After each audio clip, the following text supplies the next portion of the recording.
प्रेम से बोलिए सियावर रामचंद्र की जय। प्यारे भक्तों, आज मंगलवार के दिन श्रवण करें मंगलवार हनुमान जी और भगवान राम जी की पावन कथा। हे भक्तों, मर्यादा पुरुषोत्तम भगवान श्री राम के परम भक्त श्री हनुमान जी के बारे में तो सभी जानते हैं। ये भी जानते हैं कि दशरथ नंदन राम हनुमान के हृदय में बसते हैं। लेकिन क्या आपको यह पता है कि एक बार पवन सुत हनुमान राम जी से ही लड़ने पहुंच गए? हो सकता है भक्तों, ये कथा श्रवण करके आपको हैरानी होगी, लेकिन यह सत्य है और इस घटना का जिक्र श्री राम कथा में सुनने और पढ़ने को मिलता है। लेकिन इससे भी ज्यादा हैरान करने वाली बात यह है कि पवन सुत जब श्री राम से लड़ने के लिए तैयार हुए तो उन्होंने सौगंध भी मर्यादा पुरुष उत्तम की ही ली। तो आइए जानते हैं कि ऐसा क्या हुआ था कि श्री राम के परम भक्त पवन सुत को उनसे युद्ध करना पड़ा।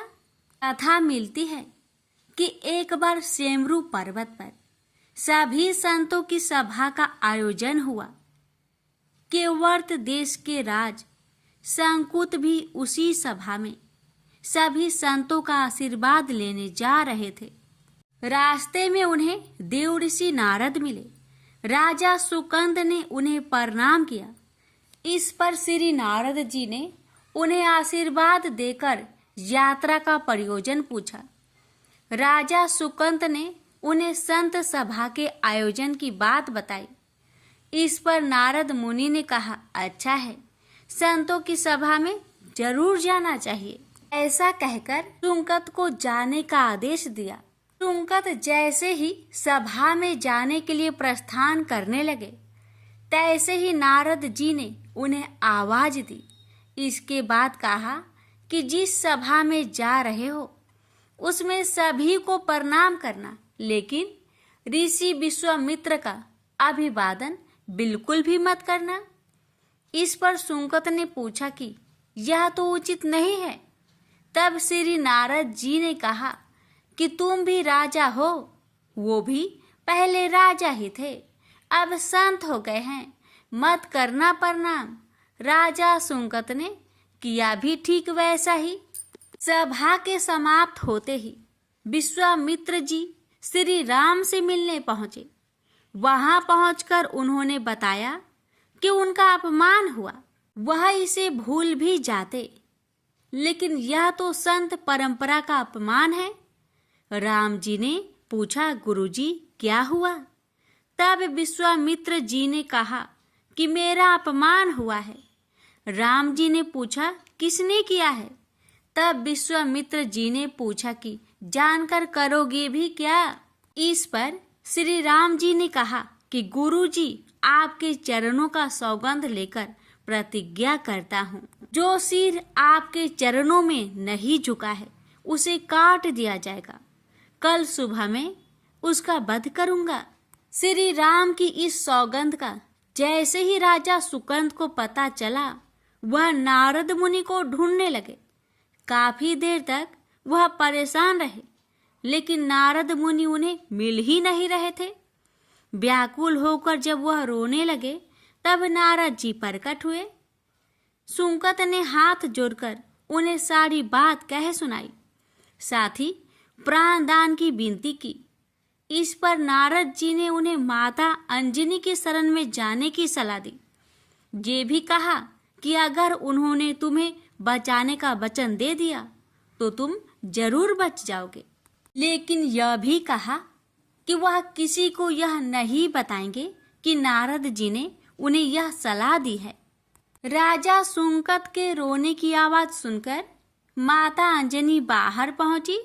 तब उन्होंने कहा कि माता, मुझे बचा ले, अन्यथा विश्वामित्र जी मुझे मार डालेंगे।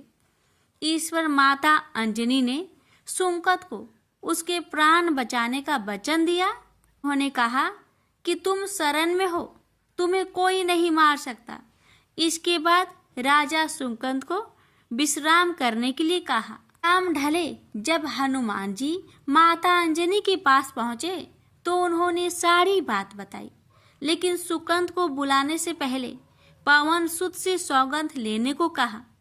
तब श्री हनुमान जी ने कहा कि वह श्री राम के चरणों की सौगंध लेते हैं कि वह सुकंद के प्राणों की रक्षा करेंगे।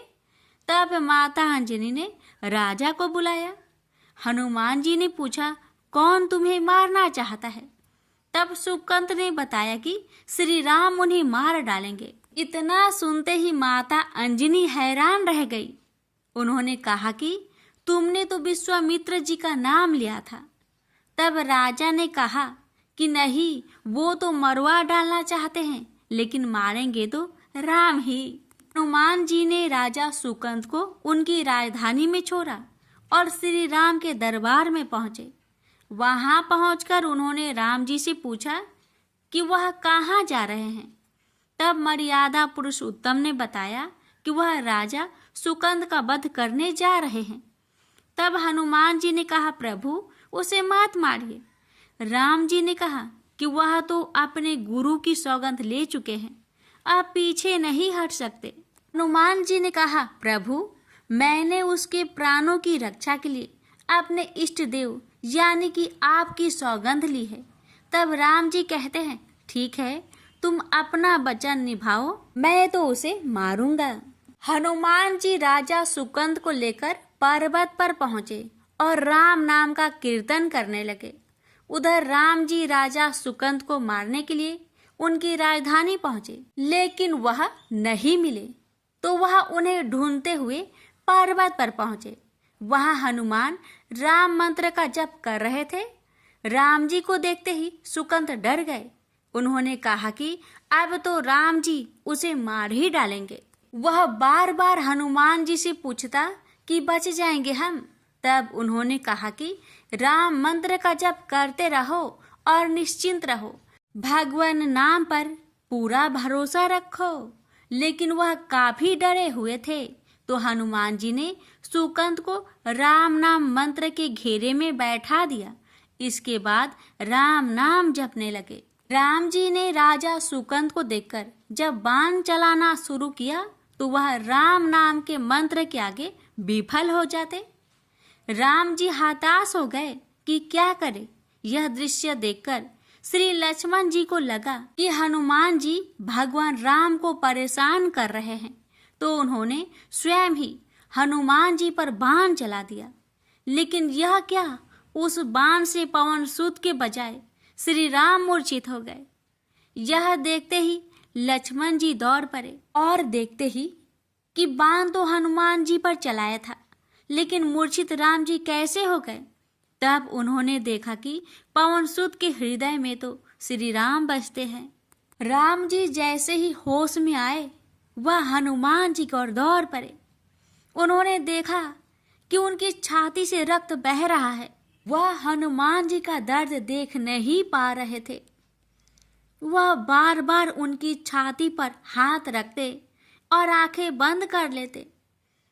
पवन सुत को होश आया तो उन्होंने देखा कि राम जी की आंखें बंद करके हनुमान जी की छाती पर बार बार हाथ रखते हैं, फिर हनुमान जी के सिर पर हाथ फेरते हैं। तब पवन सुत ने सुकंद को पीछे से निकाला और उसे अपनी गोद में बैठा लिया। तभी राम ने फिर से हनुमान जी की माथे पर हाथ फेरा, लेकिन इस बार वहां पवन सुत की जगह राजा सुकंद थे।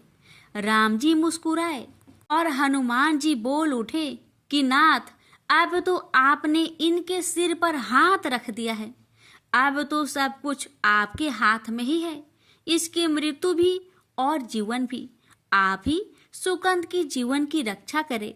राम जी ने हनुमान जी से कहा कि जिसे तुम अपनी गोद में बैठा लो, उसके सिर पर तो मुझे हाथ रखना ही पड़ेगा।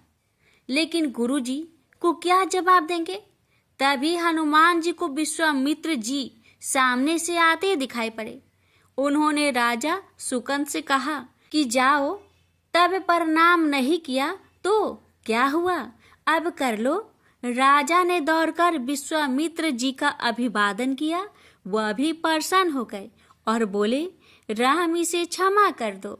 मैंने इसे क्षमा कर दिया क्योंकि संत का काम मिटाना नहीं बल्कि सुधारना होता है। यह भी सुधर गया है। उन्होंने सुकंद से पूछा कि संत का सम्मान न करने की सलाह तुम्हें किस कुसंग में मिली। राजा सुकंद विश्वामित्र जी से कुछ कहते कि इससे पहले नारद मुनि प्रकट हो गए। उन्होंने सारी घटना कह सुनाई।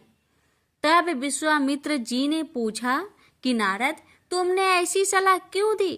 तब नारद जी ने कहा, अक्सर ही लोग मुझसे पूछते थे कि राम बरे या राम का नाम बरा, तो मैंने सोचा कि क्यों न कोई लीला हो जाए कि लोग अपने आप ही समझ ले कि भगवान से अधिक भगवान के नाम की ही महिमा है। प्रेम से बोलिए जय श्री राम। सीता मैया की जय। पवन पुत्र हनुमान की जय। हनुमान जी और उनके पुत्र मकरध्वज की कथा। पवन पुत्र हनुमान बाल ब्रह्मचारी थे, लेकिन मकरध्वज को उनका पुत्र कहा जाता है। यह कथा उसी मकरध्वज की है। वाल्मीकि रामायण के अनुसार लंका जलाते समय आग की तापिश के कारण हनुमान जी को बहुत पसीना आ रहा था। इसलिए लंका दहन के बाद जब उन्होंने अपनी पूंछ में लगी आग को बुझाने के लिए समुद्र में छलांग लगाई, तो उनके शरीर से पसीने की एक बड़ी सी बूंद समुद्र में गिर पड़ी। उस समय एक बड़ी मछली ने भोजन समझ वह बूंद निगल ली। उसके उदर में जाकर वह बूंद एक शरीर में बदल गई। एक दिन पाताल के असुर राज अहिरावण के सेवकों ने उस मछली को पकड़ लिया। जब वे उसका पेट चीर रहे थे तो उसमें से बानर की आकृति का एक मनुष्य निकला। वे उसे अहिरावण के पास ले गए। अहिरावण ने उसे पातालपुरी का रक्षक नियुक्त कर दिया। यही बानर हनुमान पुत्र मकरध्वज के नाम से प्रसिद्ध हुआ। तब राम और रावण में युद्ध हो रहा था। तब रावण की आज्ञा अनुसार अहिरावण राम लक्ष्मण का अपहरण कर उन्हें पातालपुरी ले गया। उनके अपहरण से वानर सेना भयभीत व शोकाकुल हो गई। लेकिन विभीषण ने यह भेद हनुमान के समक्ष प्रकट कर दिया। तब राम लक्ष्मण की सहायता के लिए हनुमान जी पातालपुरी पहुंचे। तब उन्होंने पाताल के द्वार पर एक बानर को देखा तो वे आश्चर्यचकित हो गए। उन्होंने मकरध्वज से उसका परिचय पूछा। मकरध्वज अपना परिचय देते हुए बोला, मैं हनुमान पुत्र मकरध्वज हूँ और पातालपुरी का द्वारपालक हूँ। मकरध्वज की बात सुनकर हनुमान क्रोधित होकर बोले, यह तुम क्या कह रहे हो दुष्ट? मैं बाल ब्रह्मचारी हूँ, फिर भला तुम मेरे पुत्र कैसे हो सकते हो? हनुमान का परिचय पाते ही मकरध्वज उनके चरणों में गिर गया और उन्हें प्रणाम कर अपनी उत्पत्ति की कथा सुनाई। हनुमान जी ने भी मान लिया कि वह उनका ही पुत्र है, लेकिन यह कहकर कि वे अभी अपने श्री राम और लक्ष्मण को लेने आए हैं। जैसे ही द्वार की ओर बढ़े वैसे ही मकरध्वज उनका मार्ग रोकते हुए बोला, पिताश्री, यह सत्य है कि मैं आपका पुत्र हूँ, लेकिन अभी मैं अपने स्वामी की सेवा में हूँ, इसलिए आप अंदर नहीं जा सकते। हनुमान ने मकरध्वज को अनेक प्रकार से समझाने का प्रयास किया, किंतु वह द्वार से नहीं हटा। तब दोनों में घोर युद्ध शुरू हो गया। देखते ही देखते हनुमान जी उसे अपनी पूंछ में बांधकर पाताल में प्रवेश कर गए। हनुमान सीधे देवी मंदिर में पहुंचे, जहां अहिरावण राम लक्ष्मण की बलि देने वाला था। हनुमान जी को देखकर चामुंडा देवी पाताल लोक से प्रस्थान कर गई। तब हनुमान जी देवी रूप धारण करके वहां स्थापित हो गए। कुछ देर के बाद अहिरावण वहां आया और पूजा अर्चना करके जैसे ही उसने राम लक्ष्मण की बलि देने के लिए तलवार उठाई, वैसे ही भयंकर गर्जना करते हुए हनुमान जी प्रकट हो गए और उसी तलवार से अहिरावण का वध कर दिया। उन्होंने राम लक्ष्मण को बंधन मुक्त किया। तब श्री राम ने पूछा, हनुमान, तुम्हारी पूंछ में यह कौन बंधा है? बिल्कुल तुम्हारे ही समान लग रहा है, इसे खोल दो। हनुमान ने मकर ध्वज का परिचय देकर उसे बंधन मुक्त कर दिया। मकर ध्वज ने श्री राम के समक्ष सिर झुका लिया। अब श्री राम ने मकर ध्वज का राज्य अभिषेक कर उसे पाताल का राजा घोषित कर दिया और कहा कि भविष्य में वह अपने पिता के समान दूसरों की सेवा करे। यह सुनकर मकर ध्वज ने तीनों को प्रणाम किया। तीनों उसे आशीर्वाद देकर वहां से प्रस्थान कर गए। इस प्रकार मकर ध्वज हनुमान का पुत्र कहलाए। तो प्रेम से बोलिए, पवन पुत्र हनुमान की जय। अब श्रवण करेंगे राम नाम की महिमा की बड़ी ही सुंदर कथा। लंकापति रावण के वध के बाद जब अयोध्यापति प्रभु श्री राम की कीर्ति दूर दूर तक फैल रही थी और वह मर्यादा पुरुषोत्तम कहलाने लगे, तब एक दिन महादेव शिव की इच्छा भी मर्यादा पुरुषोत्तम श्री राम से मिलने की हुई। पार्वती को संग लेकर महादेव कैलाश पर्वत उतरकर अयोध्या नगरी के रास्ते चल पड़े। भगवान शिव और माँ पार्वती को अयोध्या आया देखकर राम जी बहुत खुश हुए। माता जानकी ने उनका उचित आदर सत्कार किया और स्वयं भोजन बनाने के लिए रसोई में चली गई। इस बीच भगवान शिव ने श्री राम जी से पूछा, आपके सेवक हनुमान जी दिखाई नहीं पड़ रहे हैं? श्री राम बोले, वे बगीचे में हैं। शिव जी ने श्री राम जी से बगीचे में जाने की अनुमति मांगी और पार्वती जी का हाथ थामकर बगीचे में आ गए। बगीचे की खूबसूरती देखकर उनका मन मोहित हो गया। आम के एक घने वृक्ष के नीचे हनुमान जी दीन दुनिया से बेखबर गहरी नींद में सोए थे और एक लय में खराटे से राम नाम की ध्वनि उठ रही थी। चकित होकर शिव जी और माता पार्वती एक दूसरे की ओर देखने लगे। माता पार्वती मुस्कुरा उठी और वृक्ष की डालियों की ओर इशारा किया। राम नाम सुनकर पेड़ की डालियां भी झूमने लगी थी और इनके बीच से भी राम नाम उच्चारित हो रहा था। शिव जी इस राम नाम की धुन में मस्त मगन होकर खुद भी राम राम कहकर नाचने लगे। माता पार्वती जी ने भी अपने पति का अनुसरण किया और अपने कोमल पैर थिरकाने लगी। शिव जी और पार्वती जी के नृत्य से ऐसी झनकार उठी कि स्वर्ग लोक के देवतागण भी आकर्षित होकर बगीचे में आ गए और राम नाम की धुन में सभी मस्त हो गए। माता जानकी भोजन तैयार करके प्रतीक्षार्थ थी, परंतु संध्या घिरने तक भी अतिथि नहीं पधारे। तब अपने देवर लक्ष्मण जी को बगीचे में भेजा। लक्ष्मण जी तो स्वयं को श्री राम का सेवक ही मानते थे। अब बगीचे में आकर जब उन्होंने धरती पर स्वर्ग का नजारा देखा तो खुद भी राम नाम की धुन में झूम उठे। महल में माता जानकी परेशान हो रही थी कि अभी तक भोजन ग्रहण करने कोई भी क्यों नहीं आया।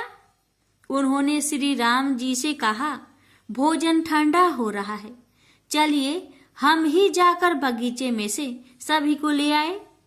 जब राम जी बगीचे में गए तो वहां राम नाम की धुन मची हुई थी।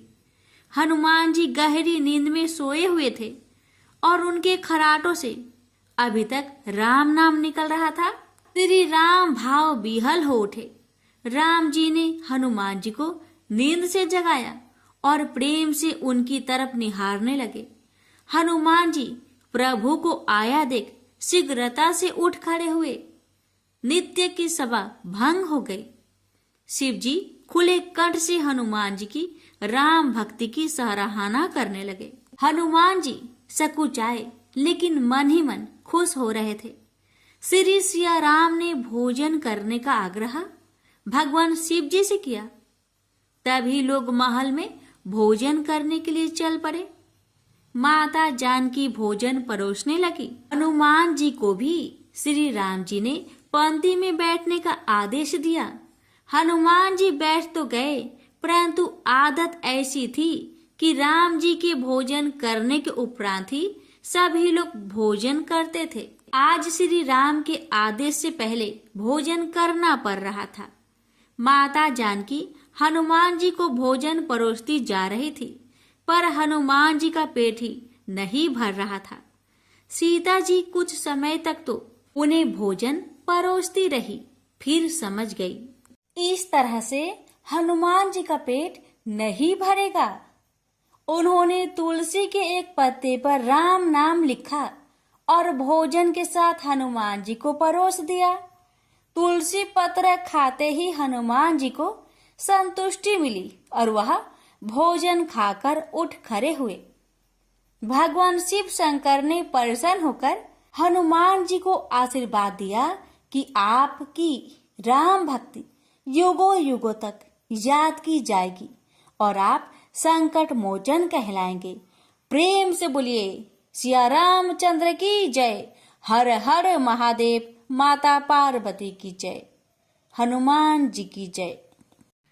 व्यास जी ने कहा, एक बार नैमिषारण्य तीर्थ में 80,000 मुनि एकत्र होकर पुराणों के ज्ञाता श्री सूत जी से पूछने लगे, हे महामुने, आपने हमें अनेक पुराणों की कथाएं सुनाई हैं। आप कृपा करके हमें ऐसा व्रत और कथा बताइए जिसके करने से संतान की प्राप्ति हो तथा मनुष्य को रोग शोक अग्नि सर्व दुख आदि का भय दूर हो, क्योंकि कलयुग में सभी जीवों की आयु बहुत कम है। फिर इस पर उन्हें रोग चिंता के कष्ट लगे रहेंगे तो फिर वह श्री हरि के चरणों में अपना ध्यान कैसे लगा सकेंगे। श्री सूत जी बोले, हे मुनियों, आपने लोक कल्याण के लिए बहुत ही उत्तम बात पूछी है। एक बार युधिष्ठिर ने भगवान श्री कृष्ण से लोक कल्याण के लिए यही प्रश्न किया था। भगवान श्री कृष्ण और युधिष्ठिर का संवाद तुम्हारे सामने कहता हूँ, ध्यान देकर सुनो। एक समय पांडवों की सभा में श्री कृष्ण जी बैठे हुए थे। तब युधिष्ठिर ने भगवान श्री कृष्ण से प्रश्न किया, हे प्रभु नंद नंदन गोविंद, आपने मेरे लिए अनेकों कथाएं सुनाई हैं। आज आप कृपा करके ऐसा व्रत या कथा सुनाइए जिसके करने से मनुष्य को रोग चिंता का भय समाप्त हो और उसको पुत्र की प्राप्ति हो। हे प्रभु, बिना पुत्र के जीवन व्यर्थ है। पुत्र के बिना मनुष्य नरकगामी होता है। पुत्र के बिना मनुष्य पितृ ऋण से छुटकारा नहीं पा सकता और ना ही उसका पुण्यक नामक नरक से उद्धार हो सकता है। अतः पुत्रदायक व्रत बतलाइए। श्री कृष्ण भगवान बोले, हे राजन, मैं एक प्राचीन इतिहास सुनाता हूँ, आप उसे ध्यान पूर्वक सुनो। कुंडलपुर नामक एक नगर था। उसमें नंदा नामक एक ब्राह्मण रहता था। भगवान की कृपा से उसके पास सब कुछ था, फिर भी वह दुखी था। उसका कारण यह था कि ब्राह्मण की स्त्री सुनंदा की कोई संतान न थे। सुनंदा पतिव्रता थी, भक्ति पूर्वक श्री हनुमान जी की आराधना करती थी। मंगलवार के दिन व्रत करके अंत में भोजन बनाकर हनुमान जी का भोग लगाने के बाद स्वयं भोजन करती थी। एक बार मंगलवार के दिन ब्राह्मणी गृह कार्य की अधिकता के कारण हनुमान जी को भोग ना लगा सकी, तो इस पर उसे बहुत दुख हुआ। उसने कुछ भी नहीं खाया और अपने मन में प्रण किया कि अब तो अगले मंगलवार को ही हनुमान जी का भोग लगाकर अन्न जल ग्रहण करूंगी। ब्राह्मणी सुनंदा प्रतिदिन भोजन बनाती, श्रद्धापूर्वक पति को खिलाती, परंतु स्वयं भोजन नहीं करती और मन ही मन श्री हनुमान जी की आराधना करती। इसी प्रकार 6 दिन गुजर गए और ब्राह्मणी सुनंदा अपने निश्चय के अनुसार भूखी प्यासी निराहार रही। अगले मंगलवार को ब्राह्मणी सुनंदा प्रातः काल ही बेहोश होकर गिर पड़ी। ब्राह्मणी सुनंदा की इस असीम भक्ति के प्रभाव से श्री हनुमान जी बहुत प्रसन्न हुए और प्रकट होकर बोले, सुनंदा, मैं तेरी भक्ति से बहुत प्रसन्न हूँ, तू उठ और वर मांग। सुनंदा अपने आराध्य देव श्री हनुमान जी को देखकर आनंद की अधिकता से विह्वल हो श्री हनुमान जी के चरणों में गिरकर बोली, हे प्रभु, मेरे कोई संतान नहीं है, कृपा करके मुझे संतान प्राप्ति का आशीर्वाद दे, आपकी अति कृपा होगी। श्री महावीर जी बोले, तेरी इच्छा पूर्ण होगी, तेरे एक कन्या पैदा होगी, उसके अष्टांग प्रतिदिन सोना दिया करेंगे। इस प्रकार कहकर श्री महावीर जी अंतर्ध्यान हो गए। ब्राह्मणी सुनंदा बहुत हर्षित हुई और सभी समाचार अपने पति से कहा। ब्राह्मण देव कन्या का वरदान सुनकर कुछ दुखी हुआ, परंतु सोना मिलने की बात सुनी तो बहुत प्रसन्न हुआ। विचार किया कि ऐसी कन्या के साथ मेरी निर्धनता भी समाप्त हो जाएगी। श्री हनुमान जी की कृपा से वह ब्राह्मणी गर्भवती हुई और 10वें महीने में उसे बहुत ही सुंदर पुत्री प्राप्त हुई। यह बच्ची अपने पिता के घर में ठीक उसी तरह बढ़ने लगी जिस प्रकार शुक्ला पक्ष की चंद्रमा बढ़ता है। 10वें दिन ब्राह्मण ने उस बालिका का नामकरण संस्कार कराया। उसके कुल पुरोहित ने उस बालिका का नाम रत्नावली रखा, क्योंकि यह कन्या सोना प्रदान किया करती थी। इस कन्या ने पूर्व जन्म में बड़े ही विधान से मंगल देव का व्रत किया था। रत्नावली का अष्टांग बहुत सा सोना देता था। उस सोने से नंदा ब्राह्मण बहुत ही धनवान हो गया। अब ब्राह्मणी भी बहुत अभिमानी करने लगी। समय बीतता रहा। अब रत्नावली 10 वर्ष की हो चुकी। एक दिन जब नंदा ब्राह्मण प्रसन्नचित्त था, तब सुनंदा ने अपने पति से कहा, मेरी पुत्री रत्नावली विवाह के योग हो गई है, अतः आप कोई सुंदर तथा योग वर देकर इसका विवाह कर दे। यह सुन ब्राह्मण बोला, अभी तो रत्नावली बहुत छोटी है। तब ब्राह्मणी बोली, शास्त्रों की आज्ञा है कि कन्या 8वें वर्ष में गौरी, 9 वर्ष में रोहिणी, 10वें वर्ष में कन्या, इसके पश्चात रजवाला हो जाती है। गौरी के दान से पाताल लोक की प्राप्ति होती है, रोहिणी के दान से वैकुंठ लोक की प्राप्ति होती है, कन्या के दान से इंद्रलोक में सुखों की प्राप्ति होती है। अगर हे पतिदेव रजवाला का दान किया जाता है तो घोर नरक की प्राप्ति होती है। इस पर ब्राह्मण बोला, अभी तो रत्नावली मात्र 10 ही वर्ष की है और मैंने तो 16-16 साल की कन्याओं का विवाह कराए हैं, अभी जल्दी क्या है। तब ब्राह्मणी सुनंदा बोली, आपको तो लोभ अधिक हो गया है। शास्त्रों में कहा गया है कि माता पिता और बड़ा भाई रजवाला कन्या को देखते हैं तो वह अवश्य नरकगामी होते हैं। तब ब्राह्मण बोला, अच्छी बात है, कल मैं अवश्य ही योग वर की तलाश में अपना दूत भेजूंगा। दूसरे दिन ब्राह्मण ने अपने दूत को बुलाया और आज्ञा दी कि जैसी सुंदर मेरी कन्या है वैसा ही सुंदर वर उसके लिए तलाश करो। दूत अपने स्वामी की आज्ञा पाकर निकल पड़ा। पंपई नगर में उसने एक सुंदर लड़के को देखा। यह बालक एक ब्राह्मण परिवार का बहुत गुणवान पुत्र था। इसका नाम सोमेश्वर था। दूत ने इस सुंदर व गुणवान ब्राह्मण पुत्र के बारे में अपने स्वामी को पूर्ण विवरण दिया।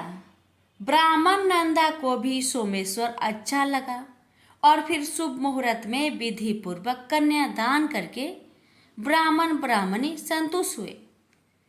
परंतु ब्राह्मण के मन तो लोभ समाया हुआ था। उसने कन्यादान तो कर दिया था, पर वह बहुत खिन्न भी था। उसने विचार किया कि रत्नावली तो अब चली जाएगी और मुझे इससे जो सोना मिलता था वह अब मिलेगा नहीं। मेरे पास जो धन था कुछ तो इसके विवाह में खर्च हो गया, और जो शेष बचा है वह भी कुछ दिनों के पश्चात समाप्त हो जाएगा। मैंने तो इसका विवाह करके बहुत बड़ी भूल कर दी है। अब कोई ऐसा उपाय हो कि रत्नावली मेरे घर में ही बनी रहे, अपनी ससुराल ना जावे। लोभ रूपी राक्षस ब्राह्मण के मस्तिष्क पर छाता जा रहा था। रात भर अपनी सैया पर बेचैनी से करवटें बदलते बदलते उसने एक बहुत ही क्रूर निर्णय लिया। उसने विचार किया कि जब रत्नावली को लेकर उसका पति सोमेश्वर अपने घर के लिए जाएगा तो वह मार्ग में छिपकर सोमेश्वर का वध कर देगा और अपनी लड़की को अपने घर ले आएगा, जिससे नियमित रूप से उसे सोना भी मिलता रहेगा और समाज का कोई मनुष्य उसे दोष भी नहीं दे सकेगा। प्रातःकाल हुआ तो नंदा और सुनंदा ने अपने जामाई तथा लड़की को बहुत सारा धन देकर विदा किया। सोमेश्वर अपनी पत्नी रत्नावली को लेकर ससुराल से अपने घर की तरफ चल दिया। ब्राह्मण नंदा महालोभ के वशीभूत हो अपने मति खो चुका था। पाप पुण्य को उसे विचार न रहा था। अपने भयानक व क्रूर निर्णय को कार्य रूप देने के लिए उसने अपने दूत को मार्ग में अपने जामाई का वध करने के लिए भेज दिया था, ताकि रत्नावली से प्राप्त होने वाला सोना उसे हमेशा मिलता रहे और वो कभी निर्धन ना हो। ब्राह्मण के दूत ने अपने स्वामी की आज्ञा का पालन करते हुए उसके जामाई सोमेश्वर का मार्ग में ही वध कर दिया। समाचार प्राप्त कर ब्राह्मण नंदा मार्ग में पहुंचा और रुदन करती अपनी पुत्री रत्नावली से बोला, हे पुत्री, मार्ग में लुटेरों ने तेरे पति का वध कर दिया है। भगवान की इच्छा के आगे किसी का कोई बस नहीं चलता है। अब तू घर चल, वहां पर ही रहकर शेष जीवन व्यतीत करना। जो भाग्य में लिखा है वही होगा। अपने पति की अकाल मृत्यु से रत्नावली बहुत दुखी हुई। करुण क्रंदन व रुदन करते हुए अपने पिता से बोली, हे पिताजी, इस संसार में जिस स्त्री का पति नहीं है उसका जीना व्यर्थ है। मैं अपने पति के साथ ही अपने शरीर को जला दूंगी और सती होकर अपने इस जन्म को माता पिता के नाम को तथा सास ससुर के यश को सार्थक करूंगी। ब्राह्मण नंदा अपनी पुत्री रत्नावली के वचनों को सुनकर बहुत दुखी हुआ। विचार करने लगा, मैंने व्यर्थ ही जामाई वध का पाप अपने सिर लिया। रत्नावली तो उसके पीछे अपने प्राण तक देने को तैयार हो। मेरा तो दोनों तरफ से मरण हो गया।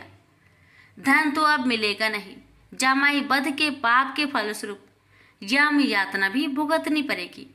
यह सोचकर वह बहुत खिन्न हुआ। सोमेश्वर की चिता बनाई गई। रत्नावली सती होने की इच्छा से अपने पति का सिर अपनी गोद में रखकर चिता में बैठ गई। जैसे ही सोमेश्वर की चिता को अग्नि लगाई गई, वैसे ही प्रसन्न हो मंगलदेव वहां प्रकट हुए और बोले, हे रत्नावली, मैं तेरी पति भक्ति से बहुत प्रसन्न हूँ, तू वर मांग। रत्नावली ने अपने पति का जीवन दान मांगा। तब मंगलदेव बोले, रत्नावली, तेरा पति अजर अमर है, यह महाविद्वान भी होगा और इसके अतिरिक्त तेरी जो इच्छा हो वर मांग। तब रत्नावली बोली, हे ग्रहों के स्वामी, यदि आप मुझ पर प्रसन्न हैं तो मुझे यह वरदान दीजिए कि जो भी मनुष्य मंगलवार के दिन प्रातः काल लाल पुष्प लाल चंदन से पूजा करके आपका स्मरण करे, उसको रोग व्याधि ना हो, सज्जनों का कभी वियोग ना हो, सर्प अग्नि तथा शत्रुओं का भय ना रहे। जो स्त्री मंगलवार का व्रत करे वह कभी विधवा ना हो। मंगलदेव तथास्तु कहकर अंतर्ध्यान हो गए। सोमेश्वर मंगलदेव की कृपा से जीवित हो उठा। रत्नावली अपने पति को पुनः प्राप्त कर बहुत प्रसन्न हुई और मंगलदेव का व्रत प्रत्येक मंगलवार को करके व्रतराज और मंगल देव की कृपा से इस लोक में सुख ऐश्वर्य को भोगते हुए अंत में अपने पति के साथ स्वर्ग लोक को गई। प्रेम से बोलिए मंगल देव की जय।